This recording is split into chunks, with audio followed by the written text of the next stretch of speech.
Okay. ఇప్పుడు indirect గా మరో చేస్తున్నారంటారు. ఇండైరెక్ట్ గా చేస్తున్నారండి. మరో పక్కన ఇప్పుడు ప్రెస్ మీట్ లో నేను విన్నా, నీ పంపి లింక్ చూస్తే హ్మ్. అందులో కబడ్దార్ చంద్రబాబు నాయుడు, కబడ్దార్ లోకేష్ బాబు అంటున్నా కూడా ప్రభుత్వం స్పందించలేదంటే హుహు. ఏంటి? వీళ్ళ కాలుకున్న లింక్ ఏంటి? హ్మ్. మీరు కొడాలి నాని మీరు గాని, మీరు పేర్ని మీరు నాని మరో గాని, కోణం జోగి రమేష్ చెప్తున్నారు. గాని, దీనిలో అక్షర సత్యం గారు దీనిలో మీరు మరో కోణాన్ని చెప్తున్నారు మీరు. నేను కోణం చెప్తూ లేదండి. ఇప్పుడు హ్మ్. కొడాలి నాని అంత దారుణంగా విమర్శించాడు, చంద్రబాబు నాయుడు బూట్లు దుడుతానే లేదు, చంద్రబాబు నాయుడు అలాంటోడు ఇలాంటోడు ఎలా తిట్టుకోడో రోజుని హ్మ్. ఎందుకు యాక్షన్ తీసుకోవట్లేదు? పేరుని నాని ఏదో బియ్యం మాయం చేశారన్న ఆ పేరు నాని మీద ఎందుకు యాక్షన్ తీసుకోవట్లేదు? జోగి రమేష్ పవన్ కళ్యాణ్ మీద గురించి, పవన్ కళ్యాణ్ పెళ్లిళ్ళ గురించి ఎన్ని తిట్లు తిట్టాడండి ఇలాది. ఇప్పుడు చంద్రబాబు నాయుడు కబడ్దార్ అన్నాడు, ఒక ముఖ్యమంత్రిని కబడ్దార్ అన్నాడంటే ప్రభుత్వం ఉన్నట్ట లేనట్ట? అసలు పోలీస్ యంత్రాంగం ఎందుకు ఉన్నట్ట కూటమి లేనట్ట? కూటమి ప్రభుత్వం ఎందుకు ఈ రకంగా వైసీపీ నేతలు మాట్లాడుతున్నప్పటికీ కూడా మీనమేషాలు లెక్కిస్తుందంటే ప్రజల్లో అనేక చర్చలు జరుగుతున్నాయి. దీనికి కారణం ఏంటంటారు అసలు? అదే అర్థం కావట్లేదండి. అసలు హ్మ్. వీళ్ళ కాలుకున్న సంబంధాలు ఏంటి?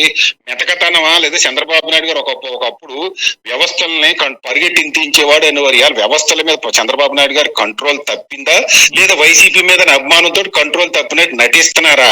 హ్మ్. లేదా వైసీపీ వాళ్ళు రెచ్చిపోతున్నారా వీళ్ళకంటే, వీళ్ళ మంచితనాన్ని వాడుకుని? హ్మ్.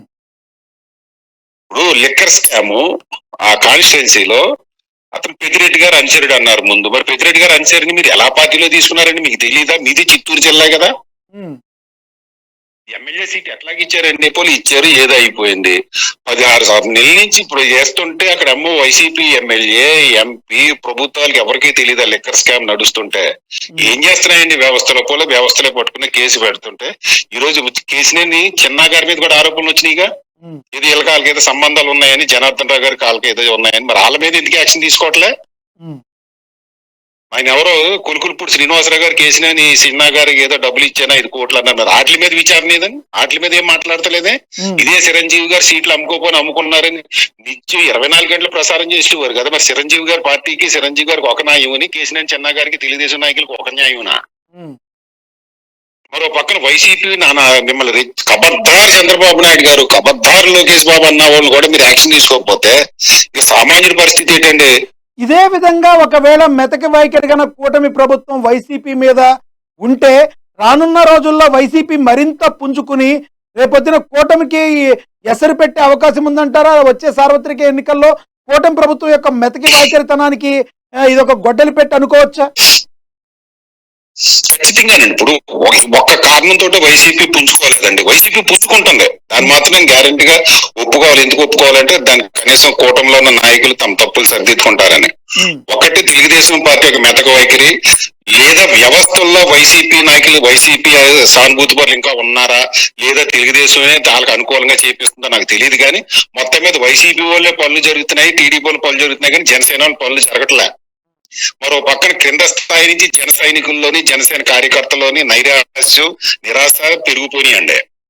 మాకేం జరుగుతులేదని. ఆ ఇవన్నీ మాటకొస్తే ఇట్లాగే కొనసాగితే ఖచ్చితంగా టీడీపీ కార్యకర్తలు కూడా కొన్ని చోట్ల ఇప్పుడు మనం చూడవచ్చు రాయలసీమ ప్రాంతాల్లో కావచ్చు, నెల్లూరు, ఒంగోలు సైడ్ కావచ్చు, ఆ సంస్థాగత ఉన్న కార్యకర్తలకి ఇప్పుడు ఎవరైతే టీడీపీ గెలిచారో ఆ తర్వాత లాస్ట్ మినిట్ లో వైసీపీ వాళ్ళని తీసుకున్న టీడీపీ పార్టీ వాళ్ళకి రెడ్ కార్పెట్ పరుస్తుంది. టీడీపీకి పనిచేసిన కార్యకర్తలకి న్యాయం జరగట్లేదని చెప్పి వెల్లుమంటున్న పరిస్థితి. సరే, ఇప్పుడు పక్క పార్టీలను తీసుకోకుండా ఉండాలి అనేది సాధ్యం కాదండి. ఏ పార్టీ వాళ్ళైనా సరే అప్పటి రాజకీయ పరిస్థితులకి, అవకాశాలకు అనుగుణంగా కొత్త పార్టీ తీసుకోవాలి. ఉమ్, ఇప్పుడు జనసేన లాంటి పార్టీ ఖచ్చితంగా తీసుకోవాలి. వైసీపీ లాంటి పార్టీ ఒకప్పుడు తీసుకోవాలి, ఎందుకంటే కొత్త పార్టీ కాబట్టి. రైట్. తెలుగుదేశం పార్టీ తీసుకోవడం అనేది ఒక 40 సంవత్సరాల చరిత్ర ఉన్న పార్టీ తీసుకోవడం అనేది తప్పే. కానీ అవసరాల కొద్ది తీసుకున్నా కానీ ఉమ్. ఆ పాత వాళ్ళకి, కొత్త వాళ్ళకి సమన్యాయం జరిగేటట్టు ఒక సమన్వయ కమిటీ ఇచ్చుకుంటూ, ఒక ఇంపార్టెన్స్ ఇచ్చుకుంటూ చేసుకుంటూ వెళ్ళాలండి. రైట్. చివరిగా చెప్పండి అయితే సత్యం గారు, చివరిగా చెప్పండి. జోగి రమేష్ ఈ రకంగా ప్రెస్ మీట్ పెట్టి మాట్లాడటంలో ఒక రకంగా భయపడుతున్నాడు అనుకోవచ్చా జోగి రమేష్? ఎందుకంటే 3 నెలలుంటా ఖచ్చితంగానండి. 3 నెలలుంటా లోపల బయటకొస్తా మీకు భార్యా పిల్లలు లేరా? ఆ పైన భగవంతుడున్నాడు. ప్రజలు మిమ్మల్ని వదలరు. ఈ బాడీ లాంగ్వేజ్‌కి పవన్ కళ్యాణ్‌ని పిచ్చి కుక్కతో పోల్చి అప్పుడు అమ్మనా బూతులు తిట్టి వైఫ్‌ల గురించి మాట్లాడినప్పుడు ఆ బాడీ లాంగ్వేజ్‌కి రెండిటికి కంప్లీట్ తేడా ఉంది. గమనించారా మీరు? ఖచ్చితంగానండి. ఇప్పుడు భార్య పిల్లలు లేరా అంటే నీ మీద కేసు పెడితే భార్య పిల్లలు గుర్తుకొచ్చారా? నువ్వు పవన్ కళ్యాణ్ పెళ్ళిళ్ళని పవన్ కళ్యాణ్ పిచ్చుకోకున్నప్పుడు భార్య పిల్లలు గుర్తు రాలేదు నీకు అమ్మా నాన్న గుర్తుకు రాలే, పెళ్ళం పిల్లలు గుర్తుకు రాలే, దేవుడు గుర్తుకు రాలే. నువ్వు అధికారంలో ఉంటే దేవుడు పెళ్ళం పిల్లలు భార్య అమ్మా నాన్న ఏం గుర్తుకు రారు. నువ్వు ప్రతిపక్షంలో ఉంటే అన్ని గుర్తుకొస్తాయా? ఇంకోటి బీసీ కార్డు వాడుతున్నాడు అండి, బీసీ కార్డు వాడుతున్నాడు, మేము బీసీలు అని. సార్ తప్పు అండి అది. బీసీ అయినా దళితుడైనా రెడ్డి అయినా కమ్మని మొదట్లోనే చెప్పా, ఎవడైనా తప్పు చేస్తే శిక్ష అనుభవించాల్సిందే. బీసీ అయితే వదిలేయాలి, ఎస్ఐ అయితే వదిలేయాలి. ఒక్క నిమిషం లాస్ట్ పాయింట్ సార్, కాప్ అయితే వదిలేయాలని కాదు. మరో పాయింట్ సిబిఐ ఎంక్వైరీ అంటున్నారు అంటే స్టేట్ పోలీస్ మీద నమ్మకం లేదు. మీరు 5 సంవత్సరాలు పరిపాలించారు, మీరు రాజశేఖర రెడ్డి గారు 7-8 సంవత్సరాలు పరిపాలించారు. మీరు నిర్మించిన పోలీస్ యంత్రాంగం మీద మీరు అధికారంలో ఉంటే మీకు పోలీసులు మీకు నమ్మకం ఉంటది. మీరు ప్రతిపక్షంలో ఉంటే పోలీసుల మీద స్టేట్ పోలీస్ మీద మీకు నమ్మకం ఉంటది. అంటే మీరు నిర్మించిన వ్యవస్థలో మీకు అధికారంలో ఉన్నవాడికి అనుకూలంగా నిర్మించారా? అంటే మీరు అధికారంలో ఉంటే మీ మాట పోలీసులు వింటే, చంద్రబాబు నాయుడు గారు అధికారంలో చంద్రబాబు నాయుడు మాటలు వింటే, అధికారంలో లేని వాళ్ళు మనలాంటి పరిస్థితి ఏంటండి? Right sir, right. నిన్నటి వరకు అధికారంలో ఉన్న వాళ్ళు మీ స్టేట్ పోలీస్ మీద నమ్మకం లేదంటే అటువంటి వ్యవస్థలు నిర్మించారు మీరు, అటువంటి చట్టాలు రూపొందించారు మీరు. జగన్మోహన్ రెడ్డి గారు తప్పు కదండి ఇదంతానే, రాజశేఖర రెడ్డి గారిది తప్పు కదా? రైట్. అక్షర్ సత్యం గారు మీ యొక్క విలువైన అభిప్రాయాన్ని తెలియజేసినందుకు thank you sir. Right. Journalist Akshar Satyam గారే కావచ్చు, రాజకీయ విశ్లేషకులు కావచ్చు చెప్తున్నారు, ఈ రోజున జోగి రమేష్ నువ్వు మాట్లాడే ఈ మాటలు, నువ్వు పార్చే ఈ కన్నీళ్ళు ఏవైతే ఉన్నాయో ఇవన్నీ దొంగ నాటకాలు. నువ్వు నేరం చేస్తున్నావు కాబట్టి 100% నీకు శిక్ష తప్పదు. వైఎస్ఆర్సీపీలో ఇంతమంది ఉన్నారు, కేవలం జోగి రమేష్ ఎందుకు అన్నారు?